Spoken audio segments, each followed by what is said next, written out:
A história do edifício Agenor Soares Cardoso, antigo Cadeião, acompanha a história do próprio município de Patos de Minas. A iniciativa de sua construção partiu da Câmara Municipal e do governo estadual em 1909. Trata-se do mais antigo edifício público de Patos de Minas e foi inaugurado em 1912 para abrigar a cadeia, a Câmara e o Fórum.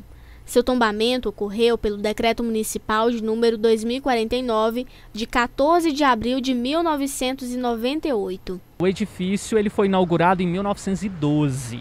Ele é o prédio público mais antigo da cidade de Patos de Minas e uma das primeiras construções de tijolo e cimento da região, porque naquela época era comum as construções serem feitas de adobe ou pau a pique. Na parte superior funcionava a Câmara e o Fórum.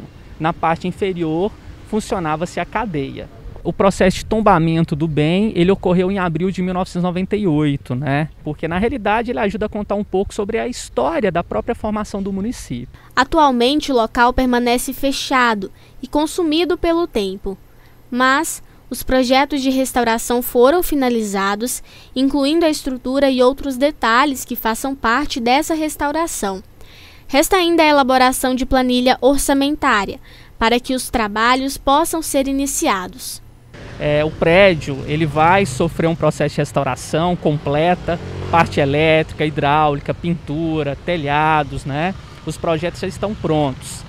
Agora, no segmento, vai para a prefeitura, que faz o levantamento das planilhas orçamentárias para depois montar o processo licitatório. O prazo que a gente tem no cronograma para que seja liberado esse processo é num prazo de 60 dias. 60 dias deve abrir a licitação. Com o passar dos anos, a estrutura do local foi bastante danificada, e não só pelo tempo, mas também pela ação humana. São janelas quebradas, paredes descascadas, a parte elétrica precisará ser refeita, bem como as adequações necessárias para maior acessibilidade. Mas o local conta com boa estrutura e logo será bastante útil. Um ato de suma importância também para manter a história de Patos de Minas viva em suas construções.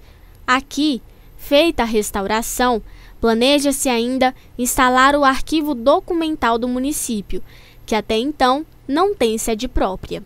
São paredes com dimensões que tem uma sustentação muito forte, então não tem risco nenhum com relação a isso. O risco maior é de depredação, porque está um prédio fechado e algumas janelas ainda não foram restauradas, então pode abrir chuva ou telhado, ou seja, algum ponto da construção que esteja vulnerável pode estragar, mas não a ponto de ruir, a ponto de criar um colapso estrutural nele, não. Ele tem que ser restaurado conforme já está programado e vai ser. É fundamental que se cuide, se preserve essa história. Após o processo de restauração, a ideia é que no local seja implantado o arquivo documental histórico de Patos de Minas.